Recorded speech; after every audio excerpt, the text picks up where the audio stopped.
the team was like, that sounds more like a J-Hope song. That more sounds like a Jimin song. So like those guys have their own style. It makes me want to, take off my pants and go swim. Dive. Does BTS swim to the top of the charts? BTS is back and we got DIPLO here to talk all about it, and Steven Sanchez is here to discuss Love, Love, Love. Let's start by jumping into the charts. This is the Billboard Hot 100 Top 10 for the week dated April 4th. Folded is back in the top 10. Come pick up your clothes. The Fate of Ophelia slips to 9. Save my heart from the fate of Ophelia. Happening out with something like Pink Panthers, they're just like, well, I love what she does. I love her like vibe. And Zara too. She's like a big comeback story because I feel like her story was like, I did this thing with the label forever and I want to do it myself, and people want to be like, let's see what you got. And she like did it, She's also Swedish, so it just helps because they're just the best at every kind of like songwriting. Stateside falls to 8. What can I do? I'm trying to be the girl that you're talking to. That's numbers 10 through 8, and as you can see, we got Diplo here to give us his thoughts. I'll give it to you guys in New York. Diplo, thank you so much for being with us today. Thanks for having me. This is awesome. So I guess to kick things off, we have to talk about BTS and their new #1 album, Ararang. It's #1 on the Billboard 200. Obviously, their track Swim is really taking off. You are all over this album. You produced a lot of it. You wrote a lot of it. What was your experience like working with them? The boys, I was in Conway Studios with them for about 2 months, in and out in LA, but we did a lot of prep work. We did a lot of music for them, almost like 80 tracks to kind of whittle down, and then just working with the personalities, figuring out what the idea was for them to come back. And I'm telling you, they're very hands-on. Really? Like, I think every artist has a writing credit. I think RM has credit on every song, but they wrote basically a piece of every record on the record. They had like their ideas and their concepts, and had a big list of who they wanted to work with, and different sounds, and some was very surprising to me. There was no like huge, typical pop producers, Brian Tedder and Mike Will, but like, they really wanted El Guincho, they really wanted Dougie F, they wanted JPEG Mafia, which was very like, whoa. And Flume, I saw. Flume as well, yeah. So they had a lot of ideas, and I think one of my jobs was just kind of like figure out how to make all of it work. It must be overwhelming starting with like 80 songs and having to boil it down to... No, I think I wrote 80 ideas that were bad. Yeah. And then I came in there, and then they had like, stronger ideas, and we worked ideas and started all new songs. Wow, how exciting. Yeah. Well, you mentioned this, and we were kind of talking about this earlier before you came, but working with 7 members, it's a lot of ideas, it's a lot of energy. Yeah. I'd love to know a little bit about your experience working with them, and maybe tell us about a memory where kind of like everyone was in it, and maybe one person was like, actually I have an idea. Like, I'd love to hear more about those moments in Conway Studio. We started, I think I started this project November 2024 when I met with Mr. Bang and at the time Scooter Braun and Coach K, who were all part of like Hybe International. And they were like, hey, do you want to help kind of be creative on this record and think of how we can make something to come back and be just literally unique? Because everybody's going to expect Butter and Dynamite and those big records that they do. But before that, if you're like a real BTS fan, they were very rap oriented and very cutting edge. K-pop's always been super cutting edge with production. And it's because it has a different vision. They're coming from Korea, and they're like taking pieces of culture that they like in this and that, and putting like a pastiche together, and it became kind of like a language of all music these days. It's very big and it's very immediate. And I think when they came back together, they were gone for 4 years, and they lived like lives for real. They were in the army, and they were on their own doing solo records and living. I'm not sure what their life was like before the army, but they were a really tight-knit group, and they had probably the biggest fan base on earth. So when they came back, they're like, we can't just do what people expect, and we're grown men, we want to do something very unique. And I think the whole team at Hybe sort of had this vision of what Ararang was, and I didn't understand exactly the song, and as I saw the rollout, I started to really understand what Ararang was and the story behind it, and I was like, wow, this is powerful. It's very big. And I see all these TikToks and Twitters and Instagram stories now about what it means to Korean people and Korean Americans and Koreans in general. And I think they really came back with like, we are who we are. Because people have all these opinions. They're so huge. that everybody has an opinion about them, but they were like, we want to do what we want to do, and we want to also give people like every kind of music that we love, and that's the hard part of being a producer, is to make that make sense. But each guy was like, this is what I'm good at. You know, Sugar was in it with the guitar every day, playing guitar. Jungkook leans more R&B and dance, and RM, you know, probably the best English speaker, so he's like very much in the mix, telling us like exactly what they love, what they're into. Maybe all the guys together was probably like fire. When we were making that, they all kind of come in because they hear music they can dance to. Everything big is fire. She wanna dance on fire. And all the album isn't dance oriented, but they dance like they're perfect. So they want to dance. They want to make records that they can do live. That's kind of like their vision, because they're playing 5 million stadium shows this year.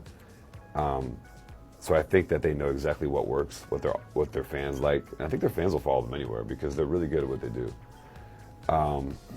Yeah, maybe one of the moments that sticks out for me is when we made Into the Sun. I got there kind of late, and it was Tyler Johnson like playing guitar, and it was just jamming. And Tyler Johnson is very unique. You know, he just did Harry Styles, but he's also kind of like indie. He comes from everywhere, from the Jeff Basker world. He was playing this guitar line, and then Jimmy was just like singing with this weird distortion on, and we're just like, this is perfect. This is kind of like a hook. And then we just tracked that, and then me and Tizo and Cayenne and Jimin and D kind of worked on this idea, like what can the song be about, and then that's probably the fastest song that happened. It was like in like 20 minutes.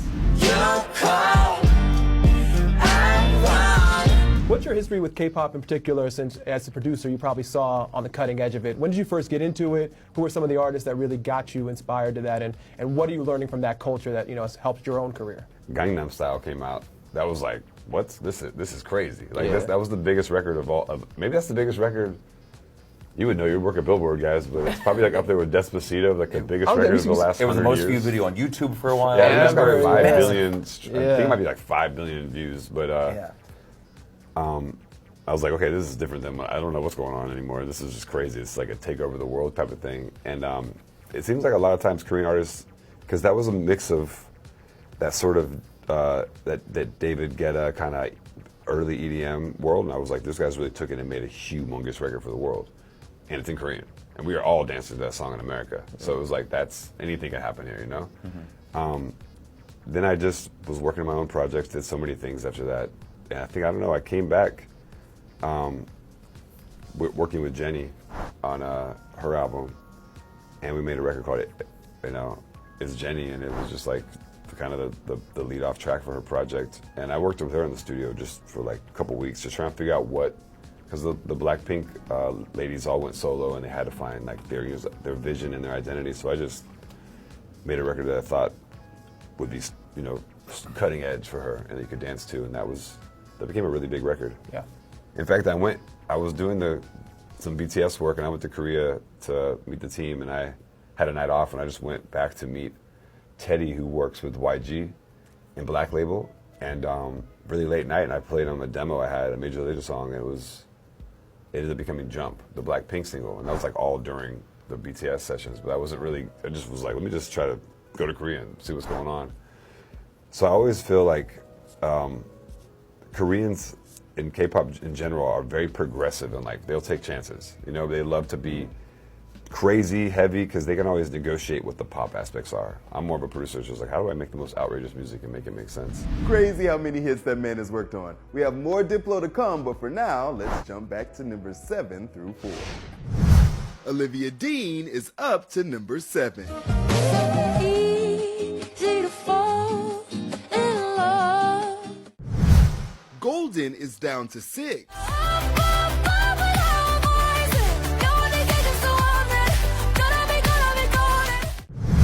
As is Ordinary to number 5. The ordinary, I want you laying me down to the dead and buried. And I Just Might to 4.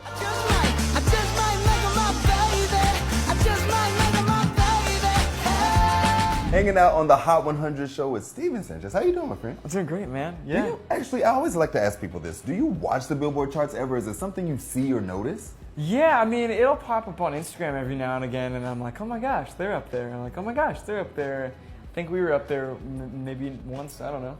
Well, listen, we're happy to have you here, and we're glad you checked the charts. I gotta say, I was listening to Sweet Love, man, and what I love about you is like, there's such a nostalgic, classic vibe to what you bring to the table. Thank you. Who inspires you, and where'd you find that sound?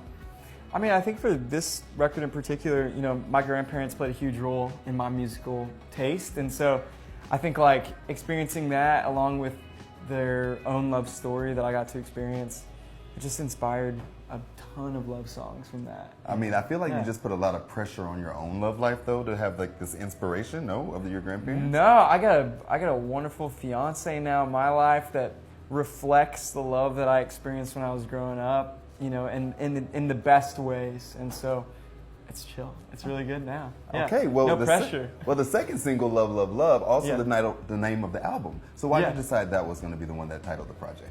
It just felt like it embodied a different kind of love for me. You know, I feel like with a lot of the records that we've put out before, it's all just very relational, love driven, and I feel like this is more about, you know, loving your neighbor and like loving people in the world around you rather than just like, you know, base everything on a feeling all the time, but making love a choice in the world as well as in a relationship again and placing value back on that. Well, the world definitely needs that right now, Yeah, for holy sure. cow. Yeah, for Oh, real. let's take a listen to the track. Give me love.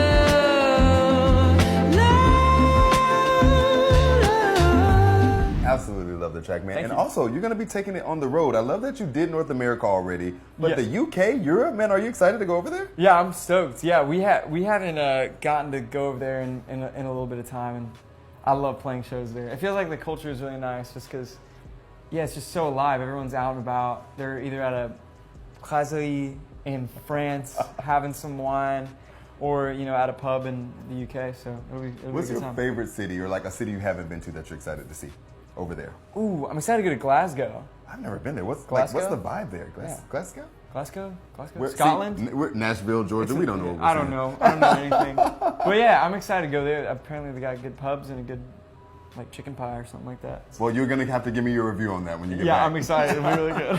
All right, man. And of course, you're here at the Hot 100 show, so we do got to talk about some of the tracks that we have on the Hot 100 this week. Yeah, cool. So Diplo's on the show today. He's talking about his track he worked on, Swim, with BTS. Have you Come on, gotten to check Diplo. out their new album? I've gotten to check out that song in particular, and it's cool. It makes me want to, you know, take off my pants and go And swim dive. and dive right into a pool. I would like to do that today. It's Yes. hot as crap. And Yeah, then yeah. also, man, I love that your vibe. I was talking about how classic it is. How do you feel about Olivia Dean? I love Olivia Dean. Yeah, she embodies like the side of music that I'm a big fan of, which is just making love this beautiful, valuable thing that's really wonderful connective tissue in the world. And yeah, I love it. It's awesome. It's Cool. great Well, dude, songs. Thanks for bringing the love to the Hot 100 show. We Yeah, really thank you appreciate for it, having man. me. Yeah. Let's jump back into the chart. Man I Need is in at number 3. I gotta know you're meant to be the man I need. Choosing Texas is at 2. Drinking Jack all by myself. He's choosing Texas, I can tell. I would never be able to predict nowadays what the number ones are going to be, and you probably agree, right? It's just kind of crazy, right? Yeah. What Ella Langley has, though, is like personality, and that's what matters the most. And if you have a personality, a story, like even like other country artists like Zach Bryan or Morgan Wallen, they have this personality that people want to gravitate to. If you're an artist that you want people to invest in you as a person, that is the best thing you can have. If you just have a fan base and people that are like, I want to go wherever you go. And OT7 grabs their 7th number 1. It's BTS with Swim. Swim, swim. Water falling off your skin. Swim. Congratulations, BTS. Let's send it back to New York to see how much knowledge they had in the studio. I'm curious, you know, having worked with particular BTS probably for the past 18 months or so in anticipation of this record, like what are some of the music, you know, influences of artists or albums that you kind of introduced to them during this session, and what kind of sounds did they introduce to you? Dude, they knew everything. They know about every freaking, I mean, Because I'm thinking you talking about like 3-6 and Trick Daddy and stuff. I'm like, you have to bring some of really that. are like, I mean, to be that big and to be so musical, because also they have to do so much training and dance. And I think, you know, JPEG Mafia was the thing that they really wanted more than anything. So we got them in there. We were like, we got to get this record done, because they were such big fans of that. I'm trying to think of the other thing they brought in. I had this one record that was also very Korean. I had this Korean record that was like with the instrumentation, and it was like so awesome. It was great, but the music was in a triplet, so it was like, So every time they come in, they were trying to dance to it, but they kept doing like Bollywood dances, and they kind of make fun of me, and I was like, I couldn't get the dancing right. Because they hear the music, they feel it. They're like, how do we move to this? And that's important, because if you're in a studio, you don't have people like, music can be great. If you can't like actually just think about being on stage with it, it doesn't work. So Yeah. those guys know right away if it's going to work or not, you know? Wow. But they know everything. They really were always trying to be like, yo, they were always like, this is the instrument career we use. And I was like, I had to go download a freaking sound library. I was like, what is this stuff? Like, they really were really direct on like what they wanted, what the vision was. And I was just like there to like facilitate. Shout out to them, like musical encyclopedias out here. Yeah, Like, that's I know a lot about music, but they know a lot more too. So I'm like, they're music nerds at the end of the day. It sounds like y'all were nerding out together. Yeah, it was Like, pretty nerd. geniuses nerded at out. work, yeah. Being in the studio is not that sexy. It's like we're sleeping in there. We're like trying ideas. What are you currently working on? I'm making the next Major Lazer album right now because we're doing Coachella on main stage on Sunday. So I'm wrapping that up, and I'm just super inspired by dancehall is kind of not at its best moment right now. Because I think Afrobeat came in and just took over the whole Caribbean. Shake to the Max, kind of a dancehall record, but Molly's from Ghana, so it feels like I'm trying to mix everybody together, but then also lean into like the punk aspect, like what Prodigy was, and like what early dancehall like Red Rat and Yellow Man, how like angry and crazy it was, even Cartel. Like there's just so much about Jamaican music that I love, and the fusion, because Jamaican music went to the world. There wouldn't be dance, there wouldn't be drum and bass, there wouldn't be so many genres, there wouldn't be hip hop if it wasn't for dancehall and Jamaican music. So there's no rules. I'm really good at that. I'm a very lawless person. Yeah, That's where you'll be. I can't I wait. can't wait to hear it. That's I can't awesome. either. I will be at really good. Coachella. Really I will cool. be there. So be there at Just- 6 p.m. on Sunday before KLG. Just look for me. You heard it here Yeah. first. Okay. All right. Well, we have to hit Tetris back in LA, who has a question Tetris. for you as well. Okay. Take it away, Tetris. Okay, Diplo, I loved on the live watching them debate about what songs they loved on the album. So how was it in the studio with everybody's opinions coming together? A lot of songs we made for them, the team was like, that sounds more like a J-Hope song. That more sounds like a Jimin song. So like those guys have their own style. So a lot of the records didn't make it because they're too similar to what they do independently. So I think what the album sounds like is them together, like Voltron. So like a lot of records where we were like, maybe that's more his song. Maybe it was his song. So the ones that we all chose were kind of like their songs. So that was kind of key. I didn't understand all their styles. But by the end of it, I did. But in the beginning, I didn't know like what really separates them as solo artists. A couple of them I did, but I don't know each. And by the end of it, they had like a real direct, like this is more my style. This is more our band style. By like week 30, we're in the studio. I remember Armin, we're like in the studio trying to think of like, what's the concept for this song? And he was just like, had his head in his hand. He was like, I just feel like I'm back in jail again. Like we're just here stuck in the studio. It's still wrecking records. I'm just like, what are we talking about? It's like we're back in the army. And I was like, he was like, so we started a record like, we're in jail. We just started trying anything at the end. It was kind of like the last little bits. And some records did make it in the end. We were kind of running out of ideas, but I mean, we were like I said, 80 songs deep at that point. But I think the first 2 weeks are like the best. We got like most of the record done then. Mike Will kind of came in there and gave us something we didn't have though. He was really strong, and he just kind of came in with the phone. It's like here's the beats, and then and those records are the hard ones. Those are like the kind of classic BTS records, the straight hip hop records. Thanks, Diplo. It was great having you, and congrats on all the success. We'll see you guys next time on the Hot 100 show. For Billboard News, I'm Tetris Kelly. If you want more Billboard, make sure you hit the subscribe button and ring the bell to be notified on all our latest videos.